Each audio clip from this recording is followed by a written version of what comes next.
안녕하십니까. 조선일보 경제부의 박사 기자 방현철입니다. 이 시간은 받으면 많이 버는 방현철 박사의 머니머니 시간입니다. 오늘은 리서치 센터장 한 분 모셨습니다. 노근창 현대차증권 리서치 센터장 나오셨습니다. 안녕하세요. 안녕하십니까. 네, 오랜만에 뵙는 것 같습니다. 반도체 경기도 안 좋고 해서 예. 나오는 게 좀 조심스럽더라고요. 노근창 센터장, 그러니까 이쪽 IT 분야, 반도체 등 IT 분야에서 한 20년 넘게 지금 쭉 시장을 보고 계시잖아요. 예. 그래서 오늘은 일단 반도체 산업 전망과 투자 아이디어 이렇게 좀 주제를 잡아봤습니다. 예.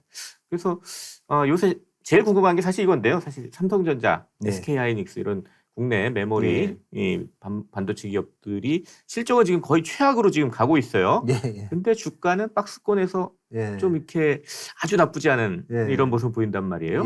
실적하고 주가가 이렇게 어긋나는 거, 이건 왜 그런지 이 얘기부터 좀 해보면 될 것 같은데요. 메모리 반도체 산업은 사실 커머더티 제품이고요. 그래서 수요 공급에 따라서 상당히 탄력적인 산업입니다. 그러다 보니까 실적이 좋고, 그리고 메모리 가격이 많이 오를 때는 다음 사이클을 걱정해서 투자자들이 이제 차익 실현을 많이 하고요. 반대로 이제 다운턴이 와서 실적이 최악일 때는 곧 좋은 사이클이 올 거라는 기대감으로 또 저점 매수를 해서 사실은 이성으로 투자하기에는 되게 어려운 산업이고요. 가슴으로 투자해야 되는 그런 산업입니다. 그래서 실적은 안 좋아도 주가는 오르는 그런 특성이 있습니다. 그렇다면 이제 메모리 반도체 시장 현재 상황은 좀 어떤가요? 사실 저희가 다운턴이 와도 적자나고 그러지는 않거든요. 근데 지금은 뭐 대규모 적자가 나는 상황이라서 상당히 어렵고요. 그리고 그 배경에는 역시 세계 경제가 좀 위축되고 수요가 나쁜 것도 당연히 있지만, 여기에 또 미국에 또 중국에 대한 제재가 많다 보니까 중국이 또 글로벌하게 서버 투자를 많이 하는데 그 관련된 기업들이 또 블랙리스트에 많이 들어가 있어요. 그러면 이제 핵심이 되는 CPU, GPU와 같은 그런 원자재라고 볼 수 있죠. 그런 거에 대한 수급이 좀 되게 힘들어지기 때문에 중국의 서버 투자 이축, 그리고 여기에 또 중국 스마트폰이 과거에는 성장을 이끌었는데 지금은 수요 감소의 중심에 있거든요. 그래서 중국이 사실 리오프닝해서 뭐 시장의 기대는 큰데 최소한 메모리 반도체 수요의 가장 중요한 축인 서버하고 스마트폰에 있어서 중국의 성과는 되게 좀 빈약한 상황이다, 이렇게 저희는 보고 있습니다. 그럼 아무래도 이제 저 반도체 기업들은 좀 재고도 늘고, 뭐 반도체 가격도 조금 많이 떨어져 있는 상황이고, 뭐 이렇게 봐야 되겠죠. 그래서 지금은 이제 저희가 봤을 때는 뭐 일단 3대 수요가 지금 중요할 것 같고요. 최근에 삼성전자도 감사한 발표를 했고, 그 배경에는 역시 생각보다 수요 나빠지는 게 좀 레벨이 다르다, 그렇게 좀 보고 있는데요. 스마트폰, 노트북 서버, 이게 이제 주로 반도체와 관련된 쪽입니다. 메모리 반도체. 이쪽 보면 작년에 스마트폰이 12억대인데 2018년이 15억대였거든요. 그러니까 이게 되게 3억대가 가까이가 줄었는데 올해 1분기까지 이제 수요 추이를 보니까 작년보다 더 안 좋은 거예요. 그래서 올해 한 12억대 이하가 될 것 같고, 노트북 같은 경우에는 원래 팬데믹 이벤트였습니다. 재택교육, 원격교육 때문에 수요가 아주 핫했다가 코로나 직후 확 들었었죠. 그러다가 이제 감소할 거라고 예상했는데 감소폭이 또 생각보다 커요. 더 크고요. 그 이유는 이제 원래 노트북이 이제 연간 한 1억 6천만 대 시장을 형성하다가 한 3년 좋았는데 그 3년 중에 마지막 해였던 작년마저도 한 그 평균보다 한 2천만 대 더 정도 좋았고요. 그 중심에는 이제 기업용 노트북 수요가 좋았거든요. 그런데 뭐 지금 기업들이 다 어렵지 않습니까? 그래서 예산을 많이 좀 컷하다 보니까 최근에 이제 애플의 맥북은 이제 모든 사람이 다 사고 싶은 제품인데 그 제품도 1분기에 수요가 한 40% 가까이 전년 동기 대비 감소하고 확 줄었다는 뉴스 봤습니다. 그리고 서버 같은 경우에는 이제 뭐 아마존, 마이크로소프트, 구글은 그래도 괜찮아요. 근데 메타라고 우리 과거에 페이스북이 이쪽에 또 구조조정을 자기들 엄청 감원도 한다고 그러잖아요. 메타는. 그런 상황에서 데이터 센터 투자를 많이 하기 좀 힘들겠죠. 그리고 전 세계 이제 서버 수요의 한 27% 정도가 이제 중국인데, 중국은 제가 언급드렸던 많은 기업들이 블랙리스트에 들어있고, 특히 AI 서버를 많이 만들던 뭐 인스퍼, 정말 중국에서 제일 크고 세계 3위의 서버 회사인데 블랙리스트에 들어갔거든요. 그래서 이런 올해 서버 수요도, 전 세계 서버 수요도 이제 2016년 이후에 처음으로 감소하는 원년이 될 것 같아요. 그래서 이런 수요 쪽이 되게 안 좋다 보니까 우리 기업들도 많은 어려움을 좀 겪고 있는 상황입니다. 아까 뭐 살짝 삼성전자 감산을 언급하셨는데 사실 그동안 삼성전자가 감산 얘기를 하나도 안 했었다. 나머지 업체들은 그렇죠. 다 감산 얘기를 맞습니다. 하다가 예. 그러다 이제 4월 초에 이제 감산율 처음으로 꺼냈단 말이에요. 예. 의미 있는 수준까지 지금 예. 생산량을 하향 조정하고 있다. 예. 뭐 이렇게 얘기를 했는데 이 삼성전자 감산의 의미는 어떻게 좀 해석을 해야 될까요? 저희가 봤을 때는 일단 수요가 너무 안 좋다는 게 가장 크고 계속 뭐 가격이 많이 빠져서 이제 이 사이클이 거의 이제 다운 사이클이 거의 끝나가는 시점에 네. 감산을 발표하는 게 또 약간 의외지 않습니까? 왜냐하면 사이클이 이제 회복이 되면 많이 만들어야지 네. 그거만큼 뭐 재고 자산이 되더라도 평가액이 늘고 그럴 건데, 근데 삼성이 이제 그렇게 본 거는 이제 삼성이 처음에 봤던 것보다 수요가 더 안 좋은 것 같아요. 그래서 수요가 안 좋으면 계속해서 기존의 스탠스를 유지하기는 좀 힘들다고 판단한 것 같고요. 네. 두 번째가 이제 제품의 가격인데요. 네. 제품의 가격 같은 경우에는 이 D램에서 이제 제일 중요한 게 지금은 이제 서버 쪽입니다. 그래서 전체 D램 수요의 올해 출하량 기준으로도 거의 40%에 육박할 것 같아요. 네. 근데 이 서버 D램의 이 가격 폭을 보시면 일단 2021년에 이제 코로나 이후에 두 번째 사이클 때 한 51% 올랐거든요. 네. 근데 지금의 낙폭을 보면 1차 사이클 낙폭 정도는 아니지만 이 기간하고 그다음에 결국은 유사한 수준까지 떨어질 것 같고, 그렇군요. 그래서 지금은 어쨌든 계속 이 DDR4입니다. DDR4인데 뭐 삼성이랑 하이닉스가 이제 지금은 이제 드라이브를 거는 게 DDR5거든요. 네. 근데 DDR5 가격이라는 것도 DDR4보다 가격 프리미엄으로 결정이 됩니다. DDR4가 너무 많이 빠져버리면 DDR5도 같이 빠지는 거죠. 네. 그래서 이 가격의 바닥을 잡아주려면 결국 삼성이 이제 감산 발표를 하면 시장에는 이제 이 서버를 구매하는 뭐 우리 마이크로소프트, 아마존 그런 기업들도 있지만 메모리 모듈을 만드는 회사들도 있거든요. 그런데 그런 기업들은 또 메모리 반도체를 좀 재고를 가져가서 호황기 때 되팝니다. 리셀을 또 하는 거죠. 네. 그래서 그런 기업들한테는 야, 우리가 지금 이제 감산하면 3분기부터는 이제 공급이 또 줄 거니까 지금이 정말 저렴한 가격대니까 한번 이제부터는 좀 관심 가져라. 그래서 네. 바닥을 잡는 디램 가격의 바닥을 잡는 목적도 저는 숨어 있는 의도이지 않을까 네. 그렇게 보고 있습니다. 네. 그렇다면 이 수요 하락 뭐 이런 거 이건 언제쯤 멈추고 예. 이게 언제쯤 그런 메모리 반도체가 이제 다시 반등할 수 있을까? 예. 이 시장이 예. 뭐 어떻게 저는 보세요? 네. 올해 안에 이제 우리 그런 이벤트들은 다 나올 것 같아요. 제가 금방 언급드렸던 메모리 모듈 회사, 뭐 대표적으로 이제 킹스턴, 미국의 킹스턴 그리고 대만의 A데이터 이런 기업들 같은 경우에는 이제 삼성이 이제 감산을 적극적으로 한다는 신호를 보였고, 또 그 상황이 보통 지금 감산을 하면 이제 보통 한 7월 정도 되면 공급량이 많이 줄 거거든요. 네. 하면 그쪽에서는 이제는 가격이 덜 빠지고 앞으로 물건 구하기가 힘들겠네 하면 현장에서 사버립니다. 매집을 하는 거죠. 예, 그럼 또? 현물 네. 가격이 바로 반등을 하거든요. 하면 대표적으로 PC 디램 이런 현물 가격이 오르면 이제 이거는 이제 시그널이 됩니다. 네. 그러면 이제 계속 이제 재고를 줄였던 뭐 스마트폰 회사든 아니면 서버 회사들도 현물 가격이 오르면 우리가 지금부터는 이제 쟤들이 되게 좋은 가격으로 스페셜 딜이라고 해서 현재 가격보다 깎아서 주는데 이제는 좀 가담하고 싶은 마음도 생기는 거죠. 그래서 저희가 봤을 때는 현물 가격이 한 뭐 6, 7월 정도에 저는 오를 수 있다고 보고 있고요. 네. PC 디램은. 그리고 메모리 제품 중에서도 우리 기업들은 이제 디램이 제일 중요하긴 하지만 또 낸드도 같이 만들고 있습니다. 네. 낸드 같은 경우에는 저는 공급적으로는 이미 감산을 많이 하고 있어요. 일본의 뭐 기옥시아 이런 데가 30% 이상 감산하고 있고, 또 중국의 YMTC라는 기업은 블랙리스트에 들어있거든요. 그렇기 때문에 아마 그 회사는 좀 공급이 힘들 거라고 대부분 보고 있죠. 그래서 공급에 대한 환경은 오히려 낸드 기업이 많음에도 불구하고 좀 더 우호적인 것 같고요. 산업수급 개선에. 여기에 낸드에서 제일 중요한 수요처가 애플입니다. 애플이 아이폰이 나올 때는 이게 수요에 기여를 많이 하거든요. 그래서 낸드는 아이폰이 출시되는 3분기 정도, 9월 정도에는 저는 가격 또 반등. 새로운 신모델이 나올 때도 수요가 왜냐하면 많으니까. 그게 보통 낸드는 애플이 디램은 별로 안 씁니다. 6GB 쓰지만 낸드는 뭐 512, 1테라 이런 제품을 쓰기 때문에 되게 수요 흡수 효과가 크거든요. 그래서 낸드 가격은 저는 3분기 정도에 반등할 것 같고요. 디램 같은 경우에는 이제 이 두 제품이 오르면 그다음부터는 이제 본인도 또 같이 오르는 거예요? 예, 그래서 디램이 이번에 제일 뒤에 오를 것 같아요. 그래서 저는 뭐 얼마나 오를지는 저도 봐야 될 것 같아요. 네. 수요가 좋으면 많이 오르고 수요가 나쁘면 그냥 오르기만 할 것 같은데요. 어쨌든 요 세 제품 모두 2023년 하반기 내에는 반등한다 저는 그렇게 예상하고 있습니다. 뭐 그런 걸 이제 시장에서 내다보는지 되게 기대는 꽤 있는 것 같아요. 예. 외국인들도 뭐 삼성전자 사러 많이 들어오는 것 같고. 예, 예. 예.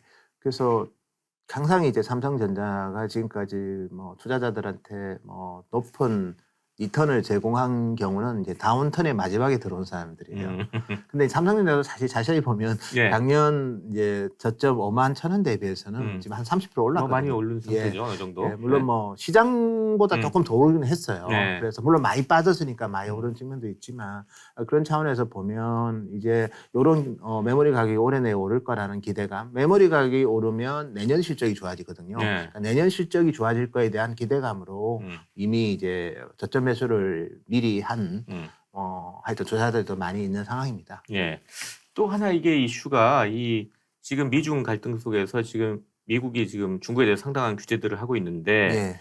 이게 우리나라 기업 중에 중국의 반도체 공장들이 꽤 있잖아요. 맞습니다. 그러다 보니까 이 미국의 견제로 우리나라 기업들도 힘들어지는 거 아니냐 예. 이런 얘기들이 나오는데 이건 어떻게 좀 봐야 될까요? 사실 우리나라 기업들은 다 중국에 다 메모리 반도체 공장이고요. SK 하이닉스는 이제 8인치 파운드리 비즈니스를 좀 중국에서 하고는 있습니다. 네. 근데 어쨌든 주력은 메모리 반도체라고 보면 이제 미국 정부에서 이제 보조금을 받으면 뭐 삼성 같은 경우에는 이제 테일러시에 있는 두 번째로 짓는 파운드리 공장이 아마 보조금을 신청했다는 보도도 있죠. 그리고 SK 하이닉스 같은 경우에도 이제 패키징 공장을 미국에 신설을 할 건데 그때 아마 보조금을 신청할 거다. 그런 얘기가 있습니다. 그래서 저희가 봤을 때는 보조금을 받으면 이제 조건 중에 하나가 이제 중국의 반도체 공장의 좀 생산 증설에는 제한이 있습니다. 그래서 그 부분은 영향이 있을 수는 있는데 다만 이제 그 기술 개선을 통한 생산량 증가에 대해서는 관여하지 않겠다는 거거든요. 그 말은 이제 우리가 미세 공정 전환을 한다거나 아니면 3D 렌더는 적층을 더 시켜가지고 생산성을 높이는 거에 대해서는 뭐 상관이 없다고 하니까 상당히 룸이 있는 거고요. 두 번째는 지금과 같은 미중 갈등 하에서 과연 우리 기업들이 추가로 신공장을 지을까 저는 그렇게 보지는 않거든요. 네, 중국에요, 그러니까. 예, 그 영향은 제한적인 것 같고 그리고 지금 우리가 하고 있는 비즈니스는 어쨌든 커머디티 제품입니다. 네. 사실 중국의 뭐 반도체 굴기의 중심에는 메모리 반도체가 아니라 보통 시스템 반도체 이런 쪽이 반도체 굴기의 중심이고 메모리 반도체는 사실 할 수 있는 게 국가 보안을 뭐 만들 수도 없고요. 그래서 뭐 제가 봤을 때는 미국의 제재에 있어서 뭐 기술적인 관점에서는 조금은 융통성이 있지 않을까 그래 보고 있습니다. 네. 지금 주로 이제 쪽 메모리 쪽 얘기들을 많이 해봤는데 이쪽 좀 시스템 반도체 이쪽을 보면 이제 지금 TSMC가 지금 그 압도적으로 압도적이죠. 가고 있잖아요. 그러면서 이제 삼성전자가 과연 따라잡을 수 있을까 뭐 이런 얘기들을 지금 다들 하고 있는데 이쪽은 어떻게 좀 보고 계세요? 그래서 이제 TSMC는 어쨌든 세계 1위의 회사고 시장 점유율은 뭐 57, 8% 합니다. 그래서 삼성전자는 15%, 한 6%거든요. 그럼 이 상태에서 따라잡는 게 쉽지는 않죠. 시장을 뭐 어쨌든 56, 7% 하는 회사가 그리고 핵심이 되는 또 공정에서 시장 점유율 예를 들어서 7나노, 5나노 이런 쪽에서는 마켓셔가 90%거든요. 그래서 삼성이 이제 주로 집중하는 것도 이런 선단 공정입니다. 그래서 뭐 결국 지금 격차는 되게 큰데 삼성이 어쨌든 3나노 제품을 작년부터 새로운 공정으로 양산을 했기 때문에 이런 부분에서 좋은 트랙 레코드를 만들고 전력 사용의 효율성을 제고시키고 성능을 높이고 스피드를 높이는 그런 좋은 제품들이 많이 나오면 어차피 많은 기업들도 이온에 대한 욕구는 있습니다. TSMC에만 의존하면 끌려다니기 때문에 여기에 또 중국이 자꾸 대만을 위협하고 이러다 보니까 그런 정치적인 이슈도 이온화에 대한 이유가 될 것 같고요. 그래서 조건은 뭐 환경은 좋은데 이제 삼성이 증명을 해야 될 때라고 봅니다. 트랙 레코드를 많이 만들어서 그래서 뭐 TSMC 같은 경우에는 TSMC의 제품들이 많은데 어제 참고로 실적 발표를 했습니다. 그래서 2분기 실적은 좀 감소하는 거로 가이던스를 줬고요. 그렇지만 하반기에는 이제 아이폰이 나오는 시점에는 또 3분기부터는 좋아질 것 같은데 어쨌든 TSMC의 그 제품을 보면 평균 가격은 보통 한 5,000불대거든요. 근데 이 아까 제가 언급드렸던 4나노, 5나노는 한 14,000불입니다. 이런 쪽이 되게 부가가치가 높습니다. 그리고 앞으로는 이제 3나노 이런 쪽으로 갈 때 삼성이 이제 이런 3나노 공정에서 기술 리더십을 좀 증명을 한다면 이온화를 하고 싶은 회사들도 오겠죠. 그래서 뭐 지금이야 우리 삼성이 한때 많이 공을 들였던 퀄컴, 엔비디아 이런 회사들이 최근 들어서는 이제 TSMC 한테 플래그십을 많이 의존하고 있기 때문에 지금의 상황은 썩 삼성한테 우호적이지는 않습니다. 네. 다만 환경적인 관점에서는 이온화에 대한 이유가 과거보다는 훨씬 더 컸죠. 미중 간의 갈등과 대만에 대한 대만 해협을 둘러싼 양안 관계가 되게 안 좋아졌기 때문에 그래서 그런 니즈는 분명히 있기 때문에 삼성이 이제는 기술로서 증명을 하고 그리고 다양한 회사들을 통해서 트랙 레코드를 만들어야 될 것 같아요. 좋은 트랙 레코드를 만들면 떠나갔던 고객들도 다시 돌아오고 그다음에 TSMC에만 의존했던 고객들도 다시 삼성이랑 새로운 비즈니스를 하고 싶을 겁니다. 실제로 그런 결과물들이 지금 자동차 반도체 쪽에서는 좀 나오고 있거든요. 네. 그래서 제가 봤을 때는 결국은 이제 이온화에 대한 요구는 모든 아마 기업들이 비슷할 거예요. 왜냐하면 TSMC에 가면 원오브 댐이거든요.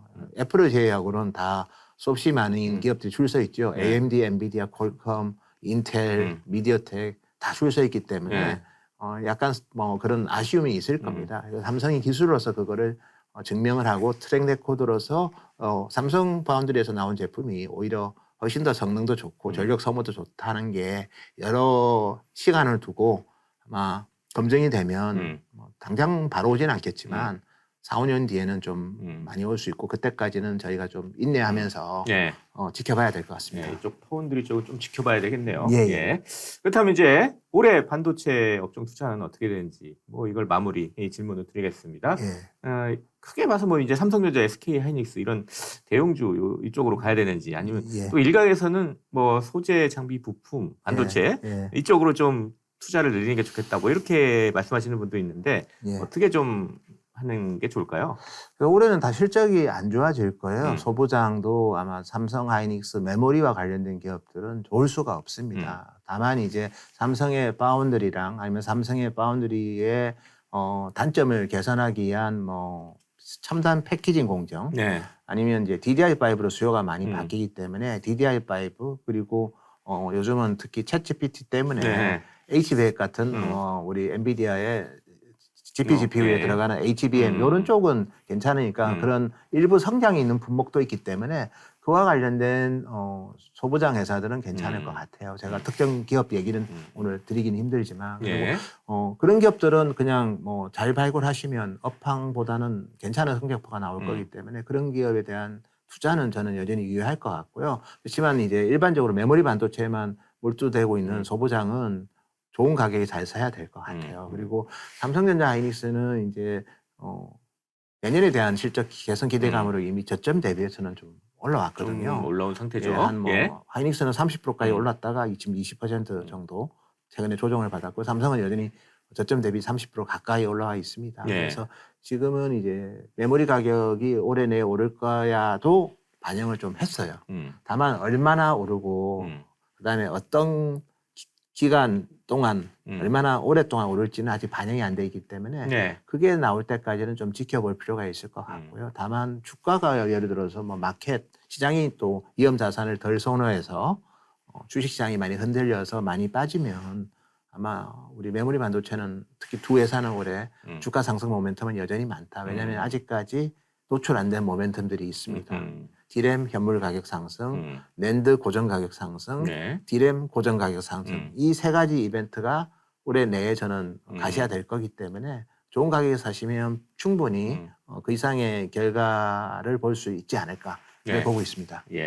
자, 이렇게 해서 오늘은 노곤창 현대차증권 리서치센터장 모시고 반도체 산업 전망과 투자 아이디어에 대해서 얘기를 나눠봤습니다. 마지막으로 이제 저희 시청자 구독자 여러분께 짧게 마무리 인사 부탁드리겠습니다. 뭐 메모리 반도체 기업들 되게 올해 힘들고 여러 가지로 어려움이 있지만 어쨌든 메모리 반도체는 우리 앞으로도 많은 애플리케이션을 중심으로 장기 성장이 가능하기 때문에 단기적인 실적보다는 장기적인 방향성을 가지고 좋은 가격에서 투자를 잘 하신다면 좋은 기회가 있지 않을까 그렇게 보고 있습니다. 감사합니다. 지금까지 노근창 현대차증권 리서치센터장 그리고 저는 조선일보 경제부의 박사기자 방현철이었습니다. 그럼 다음 시간에 또 뵙도록 하겠습니다. 감사합니다.